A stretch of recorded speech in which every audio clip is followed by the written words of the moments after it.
Hi everyone, I'm Cheryl Butler, and you're listening to the Mighty Mommy's Quick and Dirty Tips podcast, which will help make your life as a parent a little bit easier and a lot more fun. Welcome. Today's episode is number 534, How to Encourage Safe Gaming with Your Child.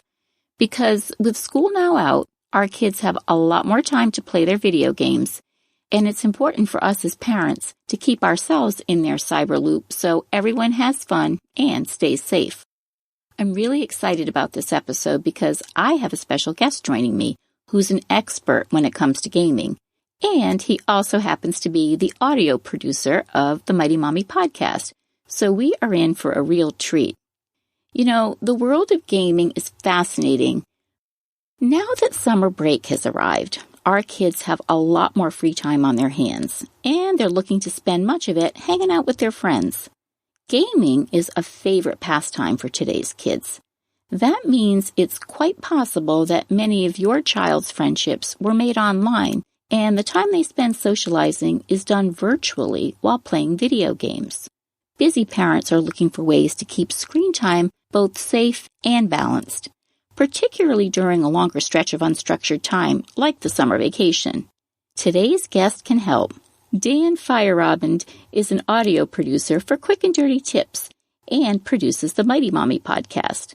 In addition, he's a host for a podcast called PSVR Life, a podcast about virtual reality. Dan has a 13-year-old son and a 15-year-old daughter that he shares his passion for gaming with.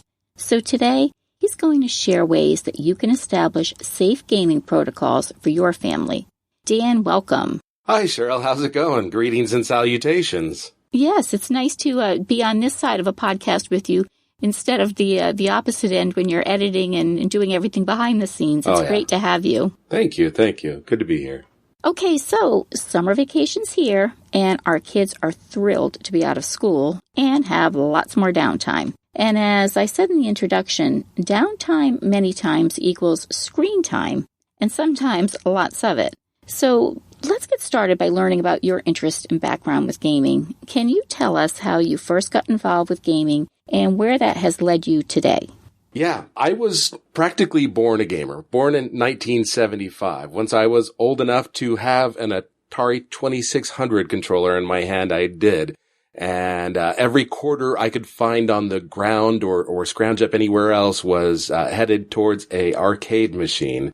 So I've always had a strong passion for it. Video gaming has been, my escape. You have a long day of school, long day of work, just a long day, whatever. It's a way to play, to interact and get some of that, kind of achievement feeling, get the, feel like you're accomplishing something or getting better in playing. Never was a sports person so much physically active, but video games have always been my thing. That's really interesting. I didn't know that about you. When you talk about having that time to yourself to just kind of unwind and chill out and you get in the zone, that's what most of us as parents are seeing when our kids are engaging in these games.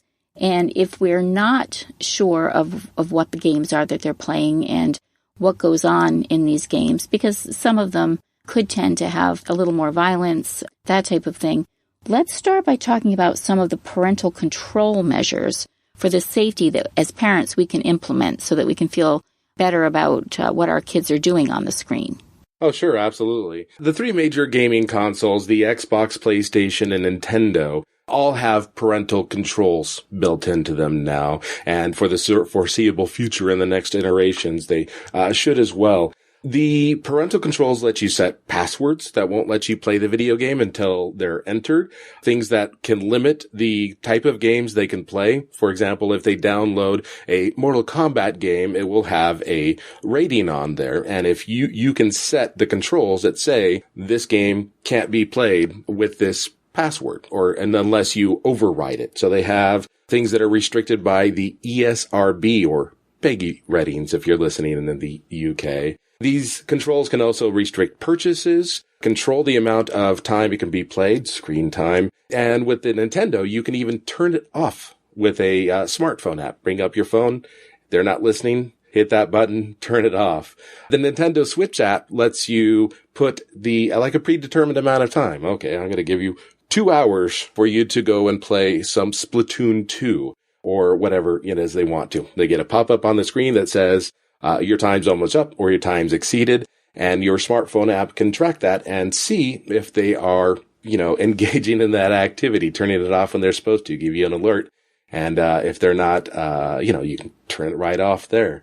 So that's excellent. Yeah. The technology is great. It wasn't like when I was a kid with the Nintendo, when they said get off that Mario, they had to physically yell or unplug it from the wall. Now parents can do it from the other room. That's really, really great.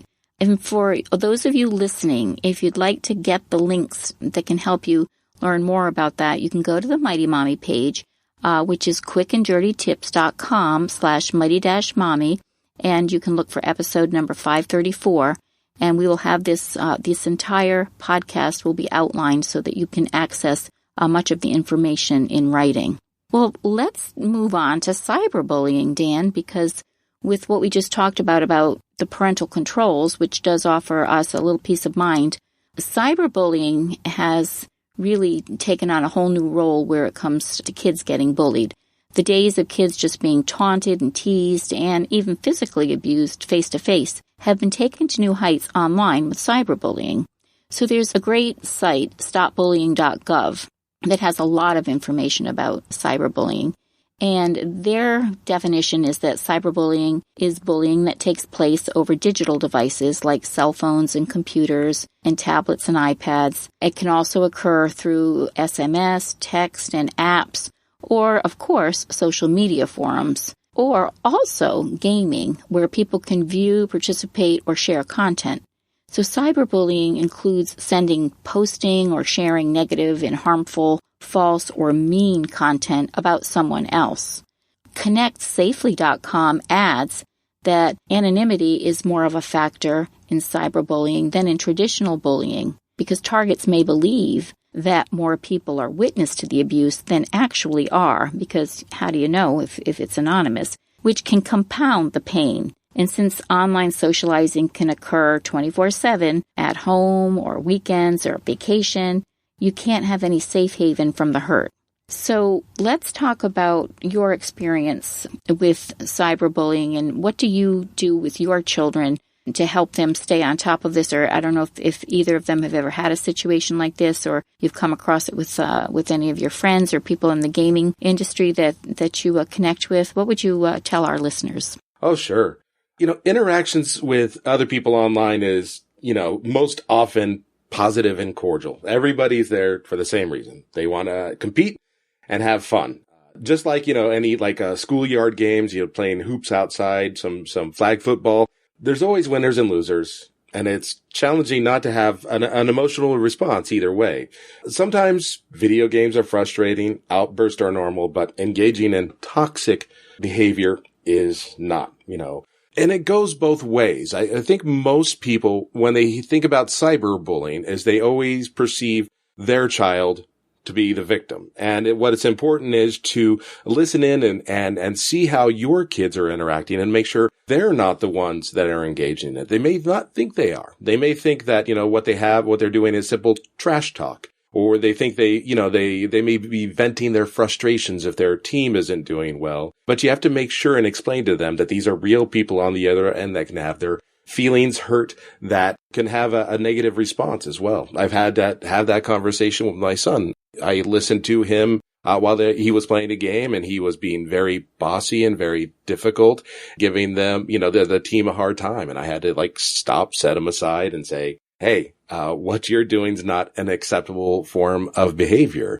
And then I've been on the side where my daughter and I will be playing an online game together and somebody will be cyberbullying her. And I'll have to, kind of coach her on how to handle these situations. But they've both adjusted. You just let your gamer kid know that strong language, particularly anything racist, homophobic, or otherwise derogatory, not acceptable, and will result in suspension of their privileges if it continues to occur. That's excellent advice. Thank you for that.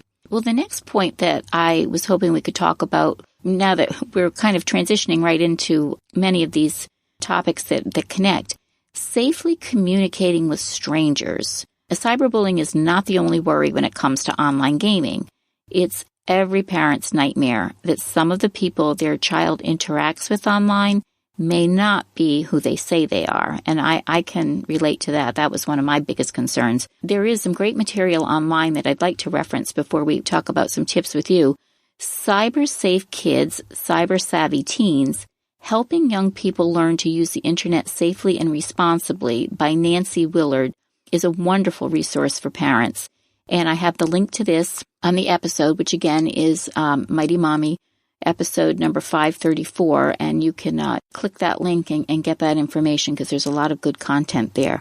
But Dan, how do you deal with this with your kids or with yourself? Because adults, it's not just kids, adults run into this as well, I would think. When you join into an online game, the majority of the time, if you're playing matches, competitive matches, you're joining in with a random team. You may have your own squad, somebody you meet up with on a regular basis. If you're joining competitive matches or quick play matches, oftentimes you'll just be matched up with random people. You never know who you're going to get. And oftentimes you'll make connections. You'll make positive connections. You'll make negative connections.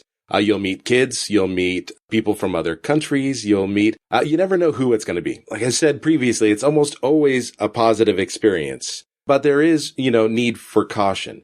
Some people there want to be friends after the match. They want to add you to their friends list and, will be offended if you don't reciprocate, if you don't join in with them.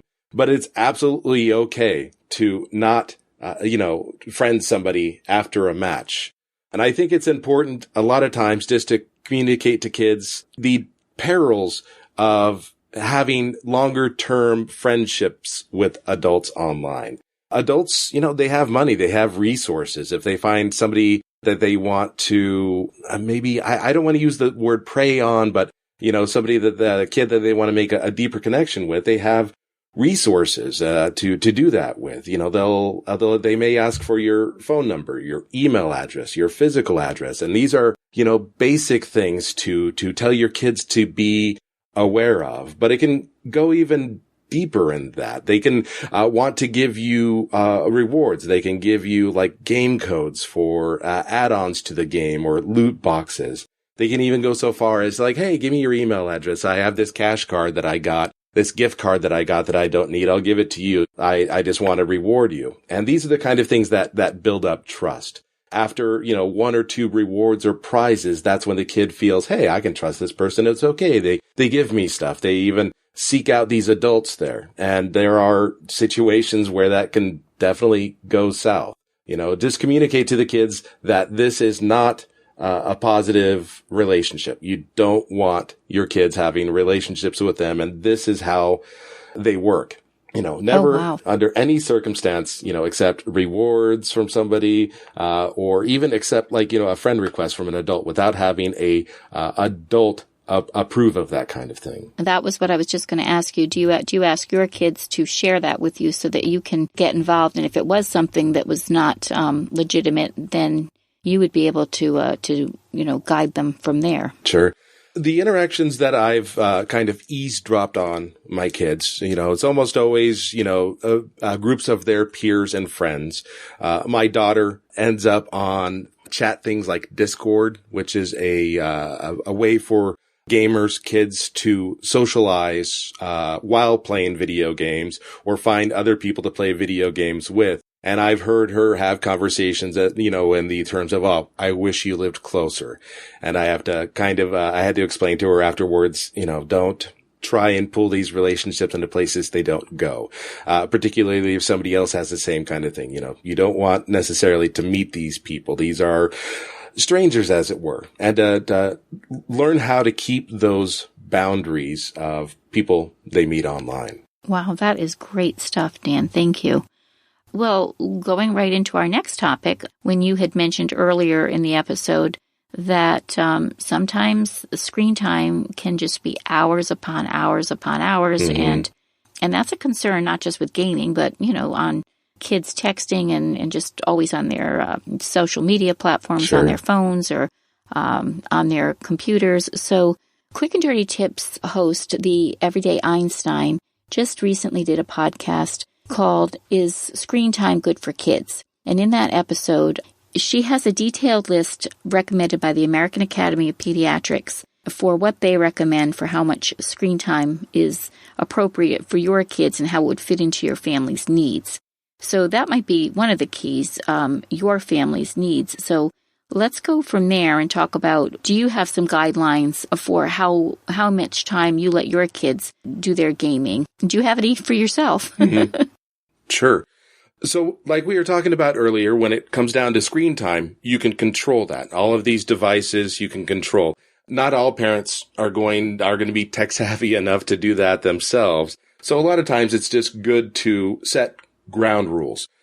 Communicate when the gaming time's going to be over. Communicate, hey, if you're playing, it's time to take a break. It's time for dinner. It's time to take a shower. It's time to, finish up that book report or whatever it was doing. And it can be challenging when you present that, hey, time to stop, go do your thing.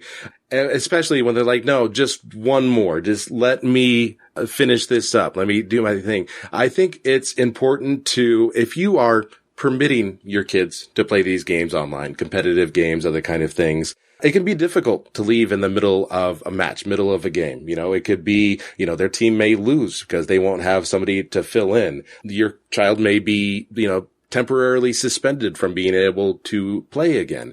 And it may affect their ranking, which can make a difference to kids if they're very competitive with it. So if you allow your kid to play these games online, set the rules, let them know it's time to stop, and communicate that.